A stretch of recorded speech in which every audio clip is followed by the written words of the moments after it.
Every Saturday night, Eliza dreams of death. Each time she wakes, someone she knows is found dead, exactly as she saw it. But when the seventh dream comes, it's no longer about someone else. It's about her. Prepare yourself for the seventh dream, a chilling horror story where the boundary between dream and death crumbles. If you enjoy spine-chilling tales, mysterious deaths, and atmospheric storytelling, don't forget to like, comment, and subscribe to our channel for more horror stories that whisper through the night. It was always Saturday night. Rain tapped steadily against the window pane like skeletal fingers drumming on glass, relentless and rhythmic. Eliza Graves lay tangled in sweat-damp sheets, her breath coming in shallow bursts. The grandfather clock in the hallway let out a low chime. 3 dull thuds. 3 a.m. She knew the dream would start now. It always began the same. The silence would stretch, and then come the sound, soft at first, like fabric tearing underwater. A whispering shuffle, a dragging step. The dream world would bloom like ink in water, washing away the reality of her bedroom and replacing it with somewhere else. This time, it was the old pedestrian bridge near the Easton Ravine.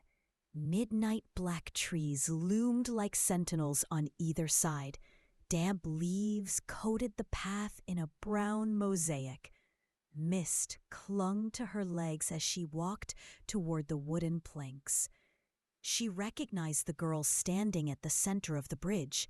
It was Molly Kendrick. Molly's hair clung to her face in wet strands. Her wide-eyed stare wasn't directed at Eliza, but over the railing, down into the black nothingness below. She didn't move, didn't blink. The only sound was that eerie, stretching whisper, a sound like something preparing to tear. Eliza wanted to scream, wanted to run. But in dreams like this, she could never move fast enough. Suddenly, the sound changed. A crunch, a crack. Wood groaned.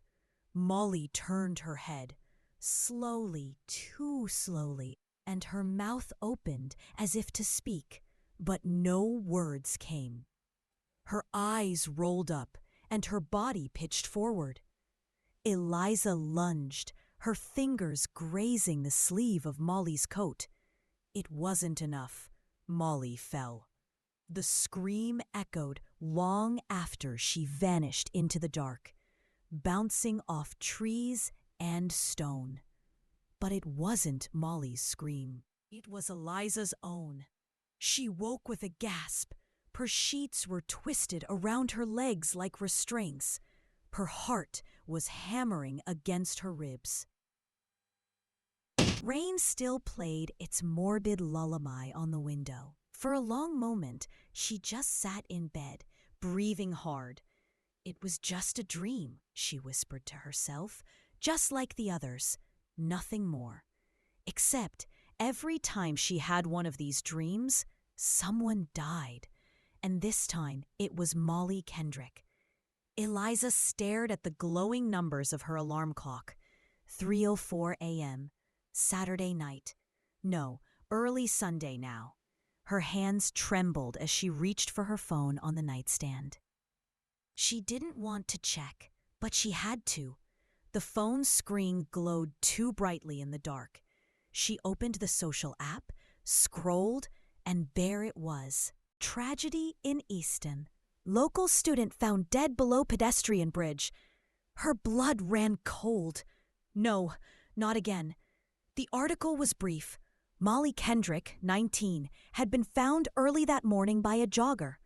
The fall was ruled an accident, slippery wood, bad weather, a terrible misstep. Except it hadn't been. Eliza had seen it happen before it happened, just like she had with Darren, whose head struck the edge of his bathtub after a seizure. Just like Ava, whose body was discovered in her backyard garden, her face twisted in panic, eyes full of soil. All of them dreamt before death, always on a Saturday, always just like this. She threw the phone aside and pressed her hands against her temples. What are you supposed to do when your nightmares come true? A sharp knock made her jump. She turned toward the door. 3 slow knocks. Measured. Too slow for a neighbor, too deliberate to be a mistake. She crept from the bed, heartbeat thundering in her ears. The floorboards groaned under her bare feet. She reached the door and pressed her eye to the peephole. Nothing. She opened it a crack. Silence. Cold air kissed her face. No one. A something was there. A paper folded neatly, lying on the doormat. She picked it up with shaking fingers and opened it. You saw it again, didn't you? No name, no signature, just those words, written in charcoal gray ink, smudged like it had been scrawled in haste. She slammed the door shut. The days that followed blurred together. Whispered condolences at Molly's vigil. Candles in mason jars lighting the bridge. Eliza stood at the edge, clutching her coat tight, the memory of the fall haunting every blink. She hadn't told anyone about the dreams. Who would believe her? She'd already tried once.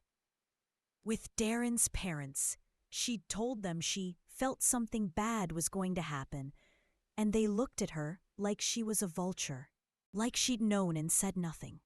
This time, she kept her mouth shut. But she did keep the note. 3 days later, it happened again. Another note.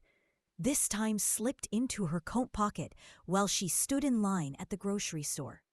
She hadn't felt anyone near her, hadn't seen a hand reach, yet it was there when she reached for her keys. It's not just coincidence. You're part of it now. That night, she dreamt of water. A bathtub, steamy and still, the surface trembling with sound. Someone submerged just beneath.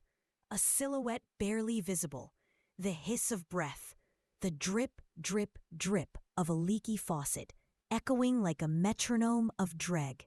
She knew who it was before the body rose. Her childhood piano teacher, Mrs. Canley. Eliza awoke gasping, her lungs aching as if she'd been the one underwater.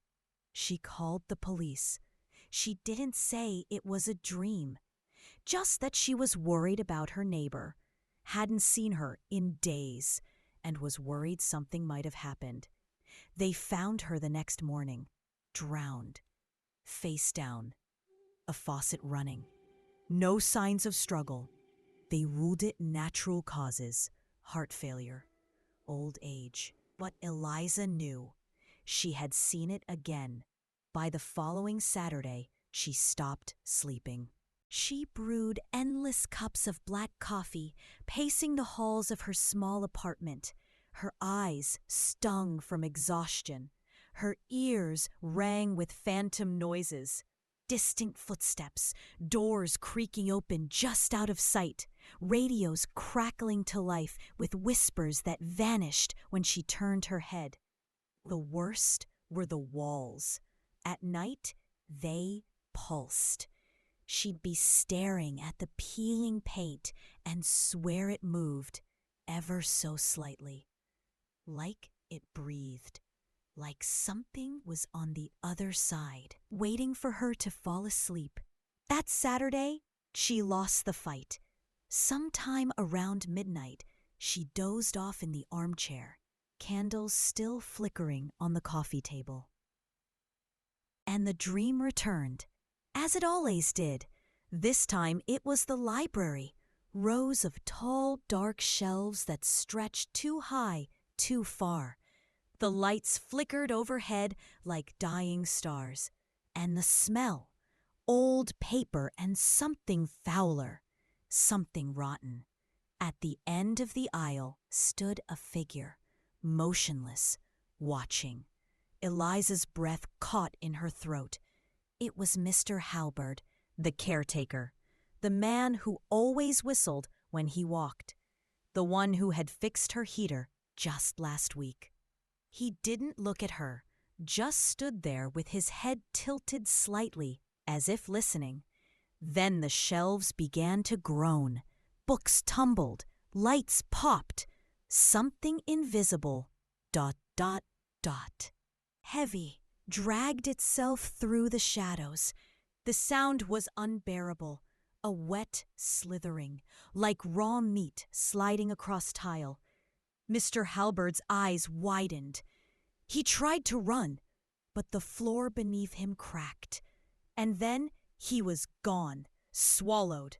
Eliza screamed, but again, too late. She jolted awake to the sound of her doorbell. A single chime, then silence. She didn't move.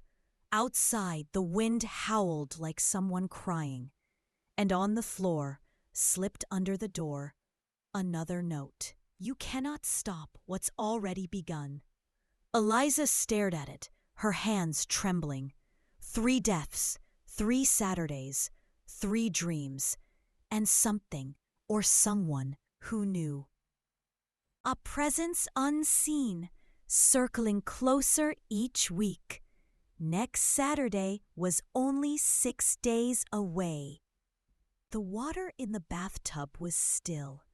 No steam, no ripples, just pale milky water lapping quietly at the porcelain edges like it had been waiting. Eliza stared at it from the threshold of the dream, unable to move forward, unable to step back. Her bare feet pressed against cold tile. The bathroom was dim, lit only by the faint blue flicker of a dying fluorescent bulb overhead. The sound it made, a high, constant whine, like something struggling to breathe. The air was damp, with the sharp scent of bleach, but beneath it, she could smell something metallic, something wrong. The water began to darken. Eliza blinked. At first, it was only a faint gray bloom near the drain. Then it deepened, blooming upward like smoke rising through water. The shape twisted and curled, forming arms, fingers, a face. It was Mr. Halberd. His eyes stared up at her, wide and terrified, but he wasn't floating. He was submerged just beneath the surface, suspended, mouth open in a silent scream. The water distorted his face, but the panic was unmistakable. Then he moved. His hand shot upward, breaking the surface with a splash that echoed like thunder in the tiny room. Water sprayed across the tile and hit Eliza's legs. His fingers clawed at the edge of the tub, nails dragging with a squeal that pierced the air. Eliza screamed. He was trying to get out, or trying to pull her in. Then the lights went out. She was in total darkness. Silence, broken only by the sound of water sloshing. Then the quiet sound of breath, not hers. She turned and woke up screaming. Her throat burned. Her bedsheets were soaked through with sweat. Outside, the early morning sun barely filtered through the curtains.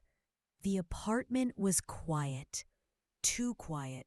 She sat there frozen, listening, waiting for the water to start again, waiting for the breath. But it never came. With trembling hands, she reached for her phone and dialed the library. The call rang once, twice, then a click. Easton Library, came a familiar voice. Eliza? It was Kara from the front desk. Kara, Eliza croaked. Is Mr. Halberd there? There was a pause, the sound of shuffling papers. I thought you knew, Kara said quietly. He passed away this morning. Eliza's stomach twisted. They said it was his heart. He was found in the bathroom at the branch. He must have collapsed in the tub. It's awful. He was such a sweet man. Eliza didn't reply. She couldn't. Kara continued. Are you okay? You sound shaken. I'm fine, she lied. Just shocked, that's all. She hung up without saying goodbye. 3 deaths, 3 dreams, 3 notes. And now she felt it. A pressure, something building, like a clock winding down, like something waiting for the 7th. That afternoon, Eliza tried to walk it off. She wandered the streets of Easton, jacket pulled tight against the wind. It was colder than it should have been for October. The trees were losing their leaves in frantic handfuls, spinning orange and red to the ground. She walked past the library, where yellow tape still fluttered like tattered warning flags, across the entrance to the staff wing. The scent of lilies clung to the sidewalk. Someone had left a bouquet by the door. And then she saw him, across the street, near the diner. A man in a black coat, face shadowed beneath a wide-brimmed hat. He stood perfectly still despite the wind. His head was tilted slightly, watching her. Eliza's breath caught.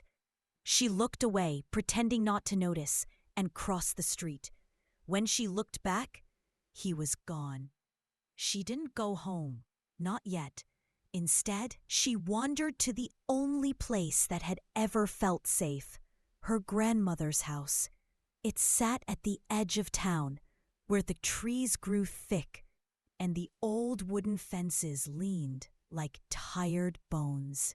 Her grandmother had passed away 5 years ago, but the house had remained untouched, preserved like a memory under dust and silence. She still had the key. Inside, it smelled of lavender and thyme. Floorboards creaked in familiar places. The wallpaper had begun to peel near the corners, curling like old skin. Eliza wandered into the living room and sat on the velvet armchair. She closed her eyes. That's when she heard it, a creak, upstairs. She sat up. Another, slower this time. Closer to the stairs. Her grandmother's house was supposed to be empty.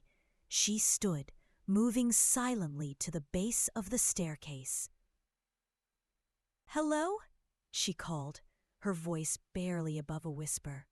No answer. The house was silent again. But the silence was wrong. It had weight, like the pause between thunder and the next lightning strike.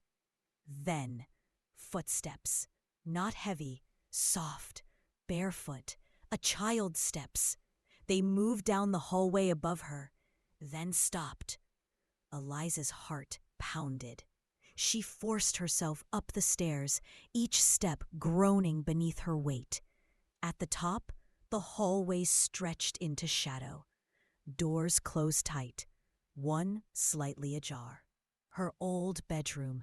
She stepped toward it. The air was colder here. Her breath curled in front of her like smoke. The door creaked as she pushed it open. The room was empty, still filled with her childhood books, her drawings on the corkboard, a dusty teddy bear on the shelf. Moonlight spilled through the half-open curtain. Then she saw it. On the bed, a single white envelope. She approached slowly, hands trembling and picked it up. The handwriting was familiar now. They are not accidents. They are offerings. She dropped the note as if it had burned her fingers. Behind her, a sound. Not footsteps this time. Breathing. Heavy. Wet. Just behind her left ear. She spun, but no one was there. She bolted from the room, down the stairs, out the front door. She didn't look back. That night, she didn't sleep. She sat on the floor, surrounded by crumpled notes and clippings, trying to find some thread, some reason, anything that could explain what was happening. But every answer led to another question. Was she being hunted, or was she part of the hunt? She was dozing, just barely, when she heard the whisper. Not in her mind, in the room, low, hoarse, unmistakable. Eliza, she froze. The lights flickered. Her laptop screen blinked once, then turned white. Lines of text began to appear, not typed by her. You see what others cannot. You hear what they refuse. Each death is a key, each dream a door. There are 4 more, and then you will know. The screen went black, and somewhere far down the hallway, a door creaked open, all by itself. Eliza hadn't opened the curtains in 2 days. The outside world had become something distant, a painting behind glass, detached from time. The apartment was dim, lit only by the blue glow of her laptop screen and the occasional flicker of a candle.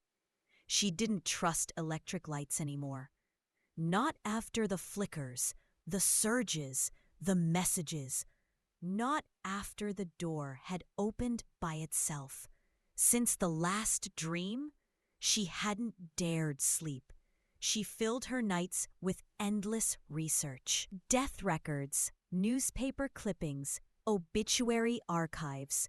She looked for patterns, for names, for any connection that could explain the sequence. There was none, except her.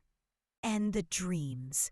Always on Saturday, always of someone she knew, always followed by death.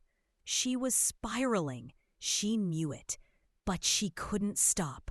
The clock struck 3 a.m. She blinked at the screen. Her eyes burned. Her fingers hovered over the keyboard, frozen mid-scroll. Something had shifted in the air.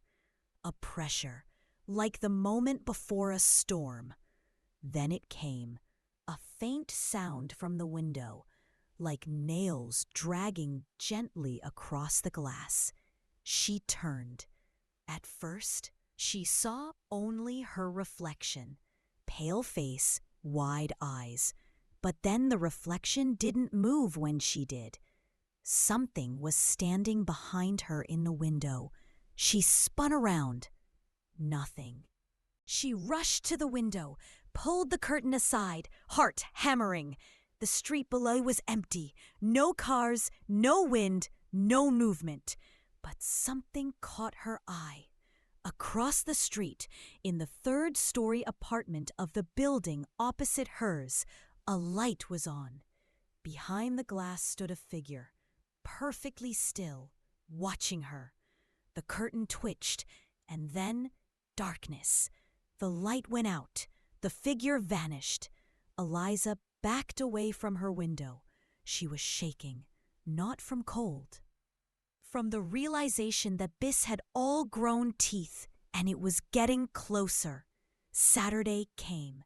She felt it the moment she woke up. Not because of the sun or the calendar, but something deeper, instinctive, like her body knew the pattern now, like it had memorized the dread. She hadn't left the apartment all week, surviving on crackers, old fruit, and whatever water came from the tap before it started to taste metallic. The dreams had paused, but the sounds hadn't. Every night she heard whispers, breathing, the scratch of something crawling across the ceiling above her bed, and once, laughter, childlike. But wrong. Too slow, like it had been played backward. She didn't sleep that night either. And yet, sometime past 2:45 a.m., she must have drifted off. The dream came. As it always did, she was standing in front of an old house, not unfamiliar. It took her a moment, but then she remembered. It was the home of Jeremy Dale, an old college acquaintance. They had shared a creative writing seminar years ago. Hadn't spoken in ages, but she remembered him. Soft-spoken, kind, always wore headphones. A quiet person in a loud world. Now she was standing outside his house. The windows were lit with a sickly yellow glow. The glass looked thick, old. And behind one of them, on the second floor, someone was pressed against it.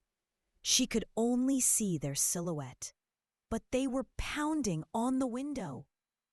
Then the scream came, muffled by the glass, drowned in distance, but unmistakable. A scream for help. The window shattered inward. A hand reached out, blood-stained, the nails broken. Desperate. Then the body was yanked backward into the dark. Eliza screamed. The dream snapped shut like a trap. She woke with a cry, sheets twisted around her arms, breath short and ragged. Her ears were ringing. No, not ringing. The phone. Someone was calling. She grabbed it, hands trembling. The caller ID read, "Unknown." She answered. At first, silence. Then, a voice. "You saw it, didn't you?" The voice rasped. Male, low, barely human. Before she could answer, the call ended. Eliza sat there, the phone still pressed to her ear, cold sweat dripping down her spine. She knew what she had to do. She found Jeremy's name in the phone book archive at the Easton Public Database. His address hadn't changed. It took her 30 minutes to reach his street. The sky was overcast, and the town seemed quieter than usual, like it was holding its breath. Jeremy's house looked just like in the dream, Victorian style. 2 stories, paint flaking around the windows. The second-floor curtain was drawn. She rang the bell. No answer. She rang again. A shuffle. Then footsteps. The door opened a crack. Jeremy. His face was pale.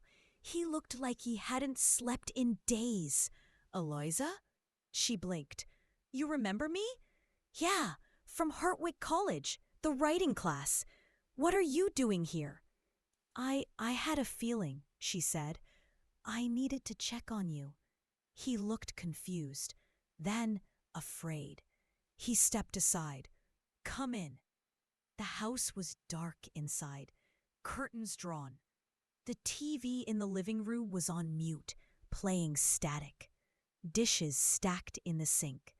Clutter covered every surface. Piles of books, empty bottles. "I haven't been doing well," he muttered. Eliza didn't answer. Her eyes wandered to the stairs. "Something's been wrong," Jeremy continued, his voice barely a whisper. "I think someone's watching me. I keep seeing things in the windows. I wake up with bruises I don't remember getting. And there's this noise every night from the attic."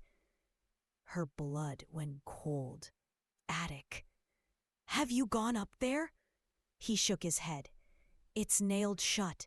My dad sealed it years ago. But now I hear something moving, and sometimes it whispers my name." A loud bang echoed through the house. Eliza jumped. Jerry went pale. "That was upstairs," he whispered. They stood in silence. Then came the sound. Soft footsteps right above them. "Is anyone else here?" Eliza asked. Jeremy shook his head. More footsteps. Closer. And then the window in the living room shattered. Glass rained down onto the floor. They both screamed. Across the street, a car alarm went off. Jeremy backed against the wall. "We need to get out. We need to leave now." But Eliza couldn't move. She turned toward the broken window. Outside in the yard, a figure stood motionless. The same one she had seen from her own apartment window. Wide-brimmed hat. Black coat, face hidden. It raised one hand, slowly, deliberately, pointed at her, then vanished. The police arrived 30 minutes later. They found no sign of forced entry, no footprints, no intruder. But they found something else. Upstairs in the attic, the nailed boards had been torn out from the inside, and written across the dusty wall in something thick and red was a single word: 4. Eliza didn't sweep again that night. She sat on the floor of her apartment, staring at the newest note that had been slipped under her door while she was gone. No envelope, no decoration, just 6 words. "The 4th death is already chosen."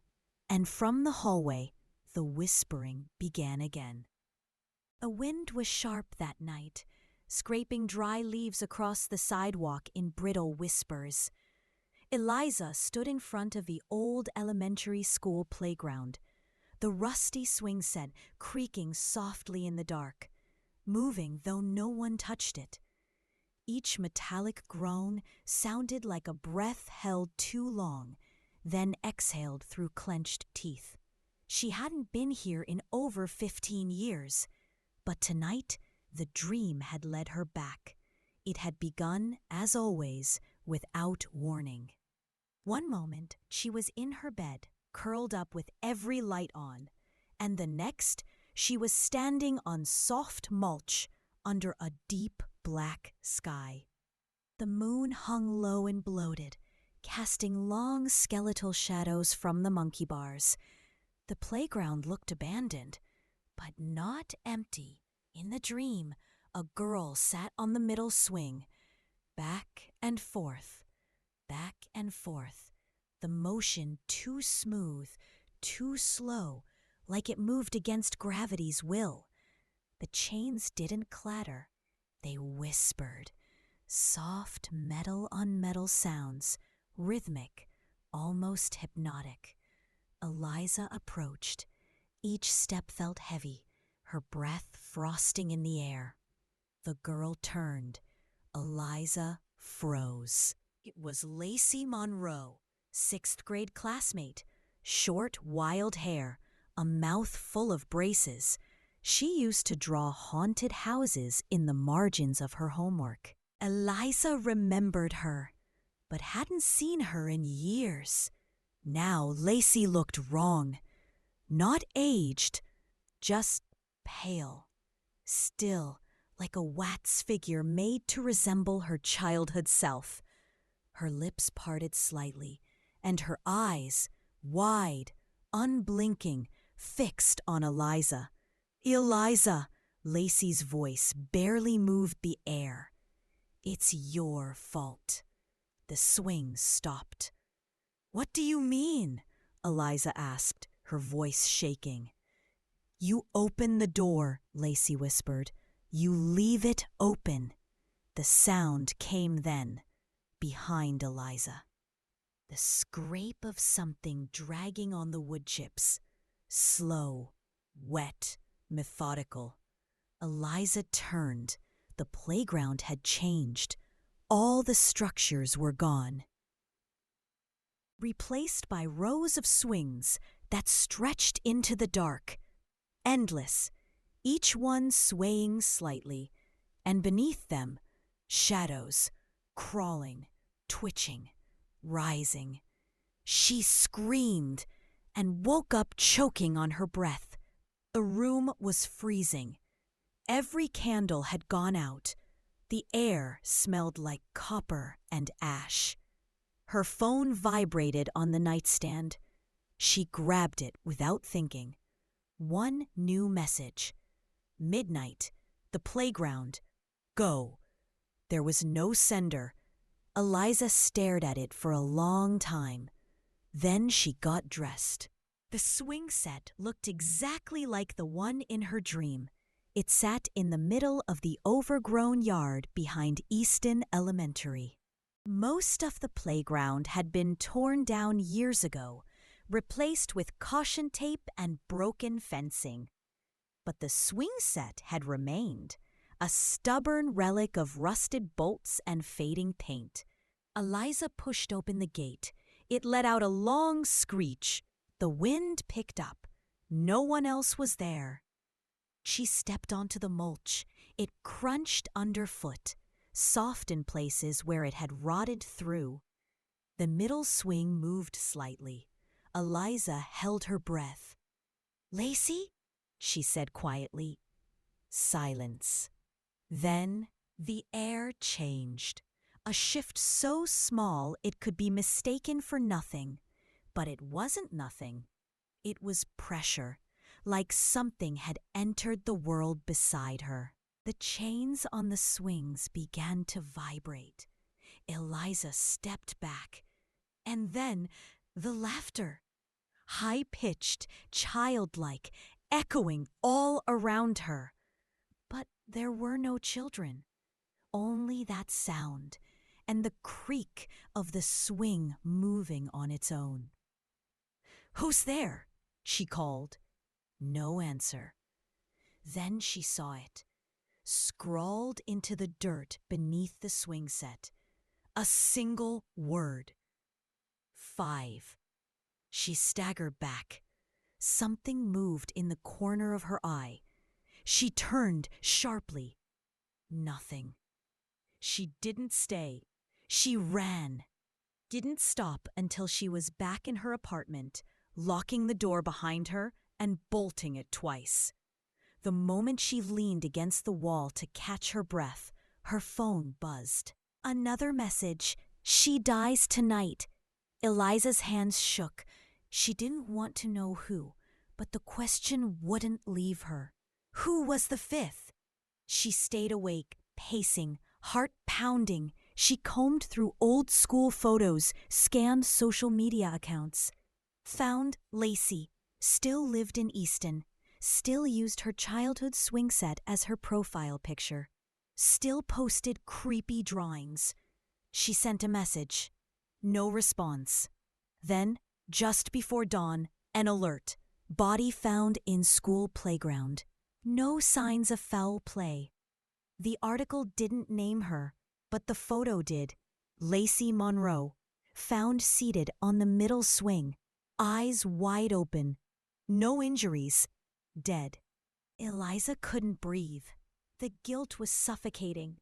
The dreams, the notes, they weren't warnings anymore. They were countdowns. Each one closer. Each one worse. She sat at the edge of her bed, shaking, when something slid under the door. Another note. 3 left. Then the door opens wide, and behind her, the floor creaked. She turned and saw footprints, wet ones, leading from the bathroom door straight to her bed. The footprints were wrong. Not just wet, but muddy, thick with a slick black grime that smeared across the wooden floor like oil. Eliza stared at them, heart pounding against her ribs. They started at the bathroom door and ended at the foot of her bed, but never returned. She was alone in the apartment, but something had come in. She backed away slowly, phone clutched in her hand like a charm that couldn't protect her. Her mind raced. She didn't scream. She didn't move beyond the hallway. The silence in the apartment was too thick now, too still, like the air was holding its breath. She waited, barely daring to blink. Then the sound came. A sharp, metallic click, then another, like nails tapping porcelain. The sound came from the bathroom. Eliza's chest rose and fell in shallow bursts. Her legs shook. She stepped forward, slow, careful, inching toward the bathroom. The light inside flickered once, humming, like it wanted to stay on, but was tired. She reached the door, pushed. The room was empty. Steam clung to the mirror, though no one had bathed. The drain was dry, but above the sink, carved into the foggy glass by an unseen hand, was a single word: choke. Her throat tightened. She stumbled back, coughing, gasping, but the air was suddenly thick, heavy, each breath like swallowing cotton. She opened the window, fell to her knees, waited until her lungs remembered how to work.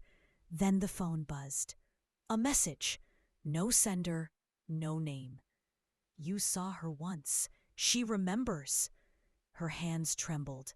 She scrolled back. The last few messages blurred in her vision. She dies tonight. 3 left. You opened the door. They were connected. And now someone else was about to die. It took hours for her breathing to calm. She stayed by the window until the sun cracked over the horizon. Light didn't feel safe anymore, but it felt less dangerous than the dark. She needed to figure out who the 5th person was. You saw her once. Eliza searched every photo album, old school yearbooks, community pages, local newspapers. She looked for someone she had met briefly, maybe even just once, a neighbor, a classmate, a teacher. And then she found her. Miss Callahan, middle school speech therapist. Eliza had seen her only once during a school-wide screening.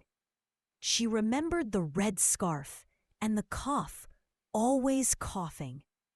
Miss Callahan still lived in Easton.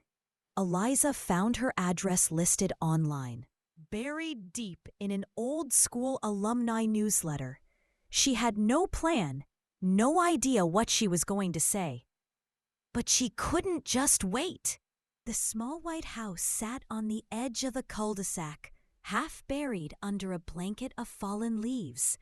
The front yard was littered with wind chimes that clinked and chimed with every passing gust. Their music was strange, off-key, like lullabies hummed underwater. Eliza knocked on the door. No answer. She knocked again. The chimes sang. Then footsteps, slow, uneven, coming from inside. The door creaked open. A pale face peeked out, eyes red-rimmed, cheeks hollow. Eliza, the woman rasped. It took her a moment to recognize Miss Callahan. Hi, I don't know if you remember me. I was a student, years ago. I remember, said. Her voice was hoarse, damaged. Eliza nodded slowly. Are you feeling okay? Miss Callahan blinked. Her lips moved, then stopped. She opened the door wider and gestured for Eliza to come in. The house smelled like menthol and old books. A kettle whistled softly in the kitchen, but no one moved to turn it off. Eliza stepped inside, and the door closed behind her. The sound echoed louder than it should have. You've been dreaming, Miss Callahan said. It wasn't a question. Eliza stared at her. I've seen your name in the fog, the woman continued, written on my mirrors, in my tea, heard it in my coughing fits. Eliza's voice was faint. You've been seeing things too, Miss Callahan nodded. Not like you. You dream it before it happens. I feel it after. A long pause, then a whisper. It's already here. Eliza turned. A soft sound came from the hallway, a scraping, like something dragging fingernails along wood. Then the lights went out. A rattling cough echoed down the corridor. Eliza grabbed Miss Callahan's arm. We need to leave. But the woman didn't move. Her eyes were wide, terrified. The scraping grew louder. Then came the choking, gurgled, wet, as if someone were trying to scream through a throat full of glass. Eliza turned toward the hallway.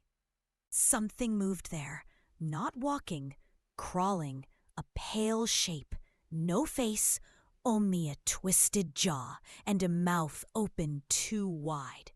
Its tongue hung out, blackened, twitching. Nails scraped the floor, long, broken. The smell of blood and bile hit her all at once. The figure reached forward. Miss Callahan collapsed. Eliza screamed, grabbing her shoulders, trying to pull her up. But the woman's mouth was filling with blood. Her fingers twitched. Her lips moved. I remember, the voice. Then her throat seized. Eliza held her, sobbing, helpless. The thing in the hallway stopped, watched, and then it dissolved, like smoke in wind. The lights came back. Eliza looked down at the body in her arms. Blood leaked from Miss Callahan's mouth. Her eyes stared up, wide and unseeing, and protruding just above her tongue were nails. Rusty, bent, driven in from the inside. The police ruled it trauma-induced cardiac arrest. There was no talk of the nails, no sign of forced entry. The officers didn't question Eliza long. She answered everything calmly, hollow. She returned to her apartment in a fog. Her throat ached. The moment she walked through the door, she knew another note would be waiting. She found it on her pillow.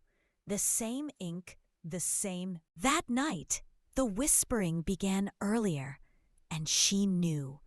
It was starting again. Eliza didn't dream that night. She didn't sleep either. She sat in the corner of her bedroom with every light on, a carving knife gripped in her hand, and her back pressed tight to the wall. The silence was thick again, but not empty. It pulsed just beneath the surface of reality, like a second heartbeat, not hers. Her phone had died 2 hours ago, and she hadn't moved to charge it. She didn't care. The messages had stopped. There were no more warnings now, just inevitability. The dreams were feeding something, and she was next in line to carry it forward. Only 2 left, 2 deaths, 2 dreams. And then whatever was behind all this would no longer need her to open the door. It would walk through on its own. She counted every tick of the clock until dawn. At 6:06 a.m., the room went cold. A gust of air passed over her skin, and with it came a sound she hadn't heard since she was a child, the faint, dry clicking of teeth. Not biting, not chewing, just clicking. She stood, knife still in hand, and walked slowly to the bathroom. There, on the mirror, written in something dark and smeared, "He's waiting for you." She didn't ask who. She already knew.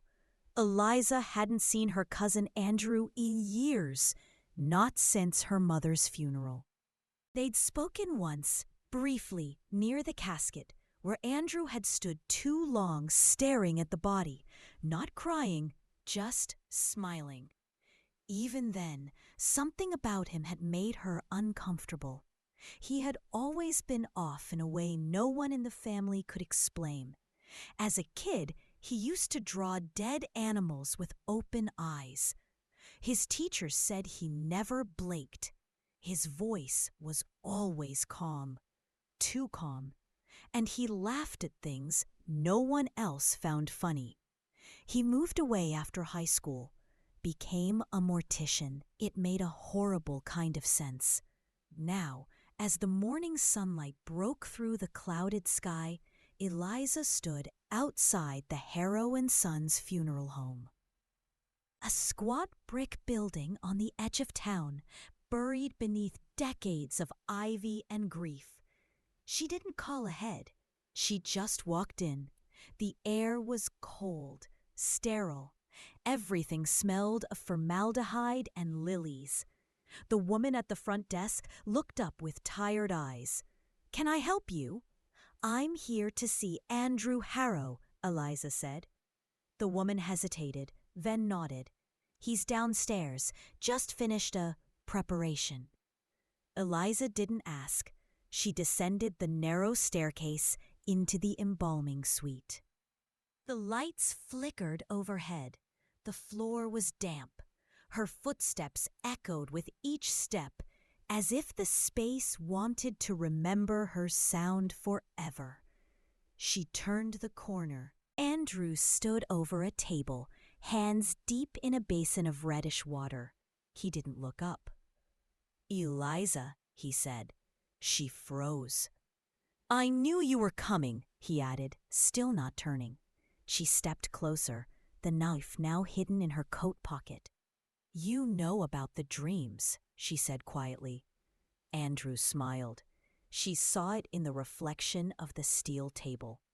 "I've seen them too," he replied. "But not like you. I don't dream. I receive." He turned around. His eyes were wide, too bright. There were dark circles beneath them. His smile, too full, too knowing. "They visit me after," he whispered. "The ones you see before, they come here, and they talk." Eliza's voice trembled. "You're lying!" Andrew walked toward her. "Am I?" He reached into the drawer beside the embalming table and pulled out a small, blood-stained notebook. He tossed it to her. Inside, sketches, faces, names. Molly Kendrick, Mr. Halberd, Lacey Monroe, Callahan, and then Eliza Graves. Her breath caught. She looked up. "I didn't draw that," Andrew said softly. "They did. After, when I'm alone with them." He moved to the cold storage units, pulled open one drawer. A body lay inside, pale, mouth stitched shut. It was Lacey, but her eyes were open, and she was smiling. A wide, unnatural grin stretched tight across her gray skin. Eliza stepped back. Andrew's voice was calm. "They all smile now. They know something you don't." "I don't want to know," Eliza whispered. "But you have to," Andrew said. "You're the key." The lights flickered again. Then the swing of the freezer door. Another unit opened. And inside was her own face. Eyes open, smile wide. Eliza screamed. Everything went black. She woke on the embalming table. Lights above her buzzed. One bulb, sputtering in and out of life. Her coat was gone. The knife was gone. Andrew stood in the corner, scribbling in the notebook. "Do you understand now?" he asked without looking up. "What are you?" she whispered. He turned. "I'm the mirror," he said. "You show them the way in. I show them the way out." From upstairs, a bell rang. The front door. Andrew didn't move. Eliza ran. She bolted up the stairs, burst through the main hallway, out into the morning light. She didn't stop running until her legs gave out 2 blocks away. She sat on the curb, shaking. There was no note waiting at her apartment this time. Just a funeral pamphlet tucked under the door. In loving memory of Eliza Graves, date of death Saturday, October 14. Viewing, Harrow and Sons Funeral Home. Time 12 a.m., midnight viewing only. Inside the folded card, in that same familiar ink, one more. Then the coffin opens. And from behind her, she heard the quiet, deliberate clicking of teeth. The silence beneath Eliza's apartment had never bothered her before. The creaks, the occasional groan of shifting wood, the dull hum of the boiler, they had always been easy to ignore. But now, every sound felt amplified, intentional, like the floorboards weren't just reacting to the weather or time, but listening and speaking back. It began the night after she received the funeral card. She hadn't left the apartment since. She barely ate, barely moved. Her phone remained dead on the windowsill. Her curtains were drawn tight. Every mirror in the apartment was turned to the wall. The only light came from a single candle on the coffee table, flickering like a dying breath. Just before midnight, it started again. The whispering. Not from the hallway this time, from beneath the floor.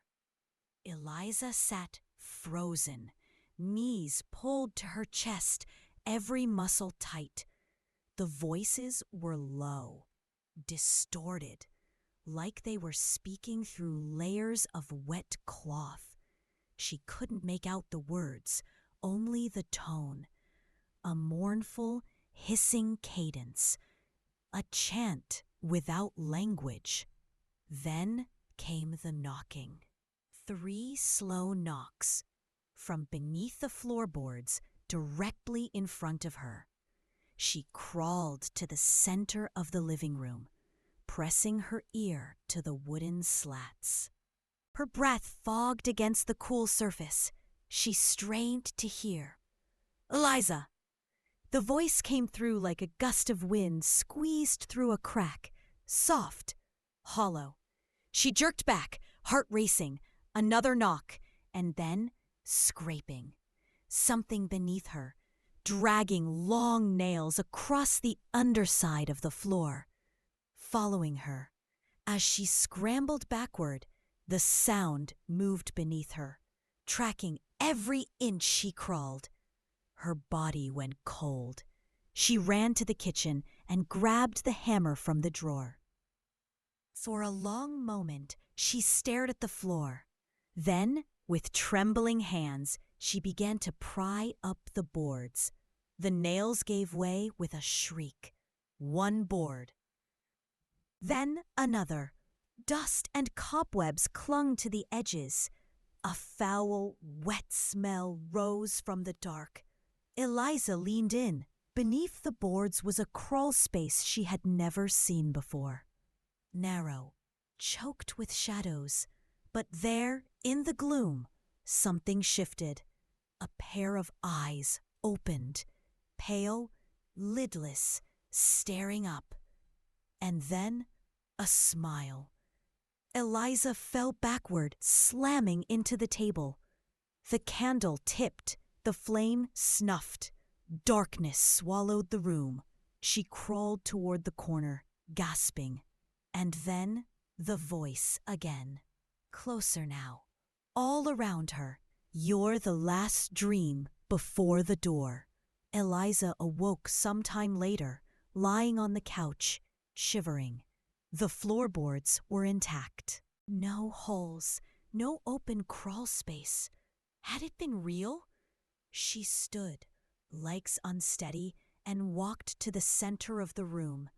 Where she had pulled the wood free, there was now a single nail, long, rusted, pierced into the center of the board, as if hammered from beneath. She picked it up carefully, holding it between 2 fingers, At its tip, a dark, dried substance flaked onto her skin. Blood. Not old. Fresh. She didn't sleep the following night. She watched the floor, listened, waited. Nothing. But the next morning, a letter slid beneath her door. Not a note, a letter, folded neatly, no envelope, her name written in tight, deliberate print on the front. She opened it with shaking hands. "Do you remember Henry?" She froze. Yes, she remembered, barely. A childhood friend, a neighbor boy who used to sneak her Halloween candy and dared her to play hide and seek in the woods behind their street. He moved away when they were 9. Or at least, that's what everyone had said. But now, the memory felt strange, uncertain, like it had been edited. She dug through her closet, rummaging through boxes, photo albums. Anything that might prove he was real. She found one picture, a grainy Polaroid, 2 children in the woods, Eliza, wide-eyed, holding a flashlight. Beside her, a boy, blonde, thin, smiling. But his face was scratched out, not faded, scratched. Deep gouges where his eyes had been. On the back of the photo, a sentence was written in pencil. "I never left." She dropped the picture. The phone, though she hadn't touched it in days, buzzed. Its screen lit up. A message appeared without unlocking it. "He's under the house. Tonight, he wants you to see." That night, the whispering returned. So loud now, it was impossible to ignore. It didn't drift in. It rose from beneath the floor. She sat in the center of the room again, hammer in hand. One by one, she removed the boards. This time, the hole was wider. The space below, darker, wet. A voice called from inside. "Eliza, come down." She lowered herself slowly, breath trembling. Her feet touched cold dirt. The crawl space opened into a hidden room. Stone walls, low ceiling. A single bulb swaying gently, casting flickering light across the space. In the center, a child-sized coffin. And next to it, a figure crouched in the corner, thin, pale, smiling. "Henry," she whispered. The figure turned. Its eyes were black voids, its mouth stretched impossibly wide. "I waited for you," he said. Eliza stepped back. The figure moved forward, bones cracking with every step, dragging something behind it, a sack. He opened it. Inside were drawings, hundreds, all of her, sleeping, screaming, running. One of her lying in a coffin, smiling. Henry stepped closer. "You let them in," he whispered. "You opened the dreams. Now we open the floor." From the walls, hands reached out, thin, gray, dozens of them, clawing, scraping. Eliza screamed. She scrambled back into the hole, pulling herself out with everything she had. The boards slammed shut behind her. She lay panting on the floor, face soaked with sweat. The whispering stopped. Only the sound of her heartbeat remained. She didn't move for hours. When she finally sat up, another note was waiting beside her. It had not been there before. "One remains." Then the ground splits, and from the boards beneath her, a single knock. The television in Eliza's apartment had been unplugged for days. She hadn't watched anything since the second dream, and she didn't trust the screen anymore. But sometime after midnight, She awoke to the soft hum of static. Not loud, not sharp, just a faint hiss, constant, pulsing. She sat up slowly. The television was on. White noise flooded the room in a wash of flickering gray. The remote lay untouched on the table. The power cord still hung loose from the socket. The screen should not have been glowing, and yet it was. She stood barefoot on the cold wood floor, approaching the screen like someone approaching a cliff's edge. Her breath caught in her throat as shapes began to move in the snow. Not patterns, not distortion, a face. Pressed behind the static. It blinked. She stumbled backward, knocking into the couch. Then the screen spoke, not with a voice, with her own reflection. It moved its mouth, and she heard her own voice say from the screen, without her lips moving, "You know who the seventh is." The screen went black. Eliza stared at it, paralyzed. The hum was gone. The room returned to silence. But deep inside her, something had already begun to unravel. She knew. She had always known. The next day, she returned to the place where it all started. Her grandmother's house. The gate was rusted now. The paint had nearly peeled off the siding. Weeds choked the front steps, but the key still worked.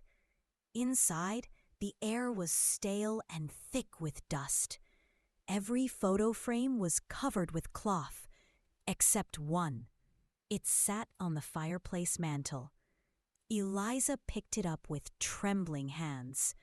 Her grandmother, young, smiling, and in her arms, a child, Eliza. Next to her, a man, one Eliza didn't remember clearly. Tall, thin, sharp eyes. Something about the photo made her stomach turn. She turned it over. Written in faded ink on the back, "The day we buried your mother, October 7th. Eliza froze. She'd always been told her mother died in a car crash, but that wasn't the date. She checked her phone. Her hands were shaking. Today was October 19th. Her mother's death had been exactly 20 years ago, a Saturday. 7 Saturdays. Her legs went weak. She had been the first, and now she was the 7th. The final dream wasn't about someone else. It was about her. Back at the apartment, the door was open. Not broken, just unlocked. She hadn't left it that way. She stepped inside, heart pounding. The lights were off. The air was colder than it had ever been. She could see her breath. On the floor, in front of the TV, lay a piece of paper. A final note. She picked it up. The handwriting was different this time, sloppier, jagged. No more messages, no more warnings. Come sit, watch. She looked up. The television was on again, but not static. Now it played a video, footage of her sleeping, her bedroom, last night. Then the angle shifted. Someone had been standing at the foot of her bed, filming. She covered her mouth to keep from screaming. The screen flickered again, and a face appeared. Not static now, not just a suggestion. It was Henry, smiling, eyes black, lips torn, as if the act of grinning had split the skin wide open. "You dreamed it," he whispered from the screen. "But now you'll live it." The screen cut to black, and behind her the floor groaned. She turned slowly. There, where the boards had once been lifted, a hatch had opened again. Only now, it wasn't dark inside. It glowed, a deep red light, pulsing like a heartbeat. Whispers poured out, thousands of voices speaking at once, words overlapping, building into a crescendo of madness. Then, silence, and from that silence, a voice. One voice, her mother's. "Eliza, come down." Eliza dropped to her knees. Her breath came in shallow gasps. She covered her ears, but the voice was in her head now. "You were always the last dream, Eliza, always mine." Tears streamed down her cheeks. "I didn't choose this," she whispered. But the voice answered, "You did." The hatch creaked wider, and something began to rise. A hand, pale, familiar, holding a mirror.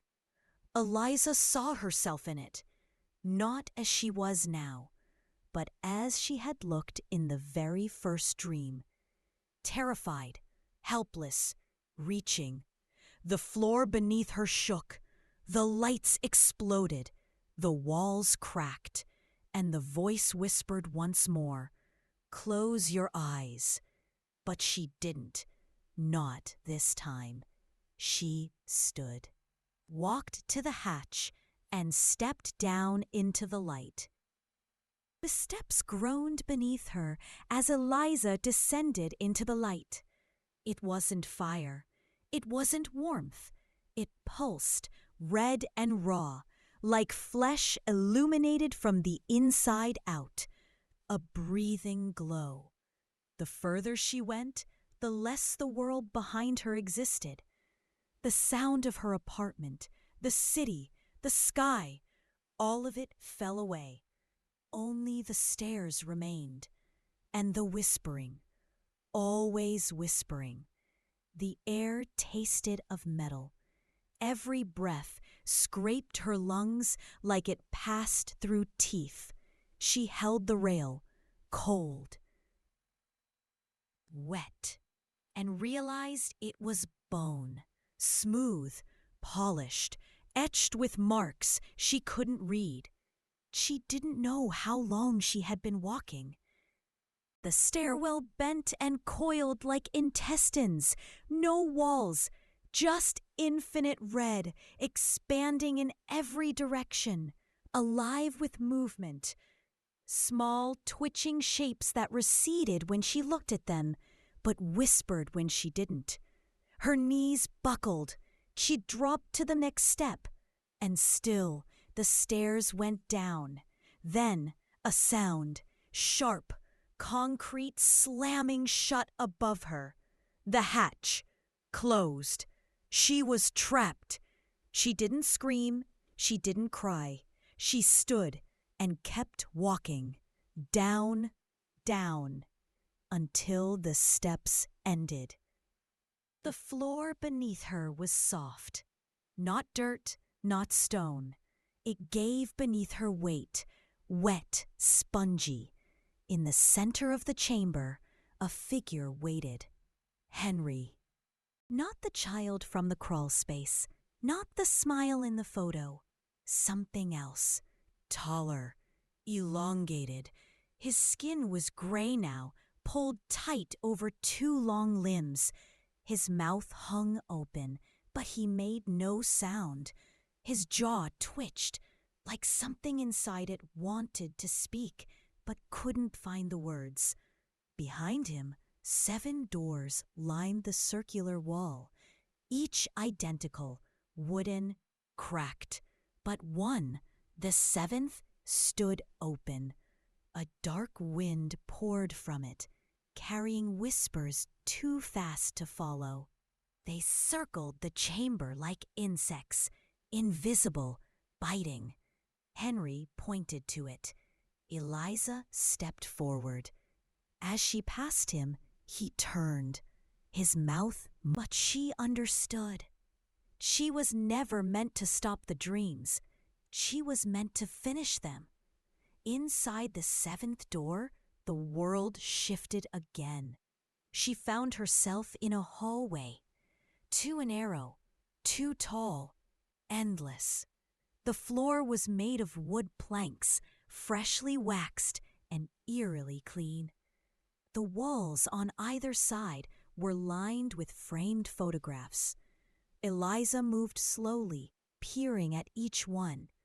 They were of her, as a child, as a teen, sleeping, crying, bleeding, and in every photo, in the corners of the frame, stood the same shadowy figure, sometimes behind a tree, sometimes reflected in a window, sometimes just watching Henry or what he had become. At the end of the hall, a mirror waited, but it didn't show her reflection. It showed the stairwell, empty, clean, well lit, like nothing had happened. Then the light flickered. The mirror changed. Now it showed her apartment, the TV, the hatch, her body, still, slumped on the floor, eyes open, mouth parted, not breathing. No! Her voice was barely audible. She reached for the glass. It rippled beneath her fingers. She pushed and stepped through. She was back in the apartment, but different. Everything was still, frozen in time. Dust hung in the air, like it had forgotten how to fall. Her body still sat on the floor, eyes wide, face pale. The mirror across the room reflected nothing. The TV was on, static again. She stepped toward herself, touched her own shoulder. Nothing, not even warmth, just skin, cooling. The truth settled like a stone in her stomach. She had died, but the dreams had not. They were still moving, still circling, still feeding. The final door wasn't for her to escape. It was for them to come through. And now the door was open. She turned toward the sound, creaking. The floorboards split. Hands emerged. Dozens, clawing, searching. One gripped her ankle. She screamed and kicked, staggering back into the table.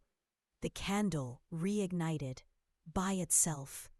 The flame pulsed, then rose. It expanded, growing into a shape, a figure, her mother, but not like Eliza remembered. This version was younger, unscarred, hair flowing in gentle waves, and eyes full of sorrow. "Eliza," she whispered. Tears poured down Eliza's face. "You left me," she said. "No," her mother replied. "They took me, just like they took you." "Can I stop it?" The flame flickered. The figure dimmed. "You can only finish it." Behind them, the floor split wider. More hands, now a face. Henry's mouth wide, stretching. Eliza turned back to her mother's ghost. "What do I do?" Her mother reached out, touched her chest. "Burn it all. The stairs, the dream, the door." "But I'm already dead," Eliza said. Her mother smiled sadly. "Then take them with you." The flame engulfed her. Eliza screamed and let go. When the neighbors found the apartment the next morning, the door was bolted from the inside. No windows broken, no sign of forced entry. But everything inside was blackened, charred, and in the center of the floor, where the boards had once been pried open, was a perfect circle of ash. 7 footprints burned into the wood, all facing inward.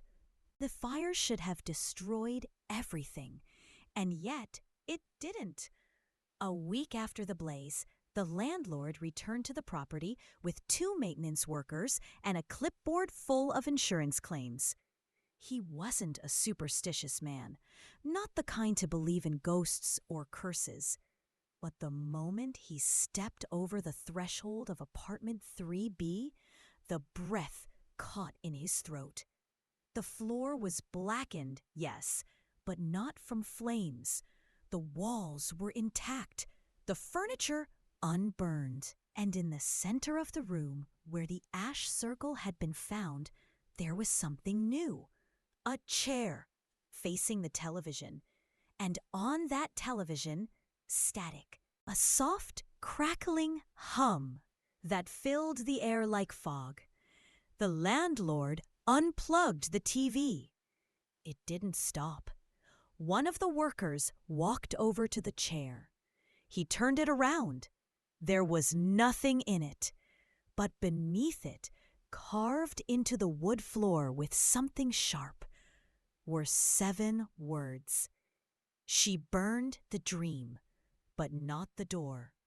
That night, the landlord didn't sleep. Neither did the worker who found the chair. Both of them, separately, had a dream. They were standing at the bottom of a staircase, one that spiraled endlessly into a red light, and above them, a girl's voice echoed down, calling their name. In another town, far from Easton, a child woke screaming. Her mother rushed in, found her standing beside the bedroom mirror, eyes wide, body shaking. "There was a girl," the child sobbed. "She said I have to remember her name." "What name, sweetie?" her mother whispered, brushing hair from her face. The girl didn't answer at first. She just stared at the mirror. Then, finally, in a voice not entirely her own, she whispered, "Eliza." The mirror cracked, somewhere between dream and death.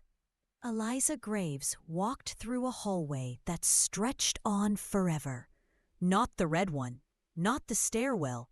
This was white, still, silent. She didn't breathe. She didn't blink. She moved without moving. The air here was thick, but soft. She passed doors. Some were closed, others half open. Each one led to a place she remembered. Molly's fall, Halbert's bathtub, Lacey's swing, Callahan's throat, Jeremy's attic, her own empty apartment, and finally, her mother's casket. She stopped there. The coffin lid was open, but there was no body inside, just a mirror. Eliza leaned in, saw herself, but different. This version of her was clean, hair brushed, eyes clear, hands not stained with ash or memory. She looked peaceful, and she smiled. Not wide, not torn, just soft, still. A whisper brushed across the air like a breeze. You were the 7th dream, but not the last. The lights flickered, and behind her, a door opened, slow, creaking. She turned. Inside, darkness. Not like the dream, not pulsing, not alive. Empty, waiting. She didn't run, didn't scream. She stepped inside. The door closed. Weeks passed. The apartment was cleaned, repainted, rented. The new tenant was a college student, quiet, kept to herself. She never met the neighbors, rarely left her room. But they often heard the TV humming late at night, a low hiss of static that seemed to echo through the walls, even when their own televisions were off. One Saturday night, she didn't answer the door. Her landlord, already growing nervous about 3B, used the spare key. He found her seated in front of the TV, eyes open, face pale, smiling. The paramedics said she had died hours before. The coroner ruled it heart failure.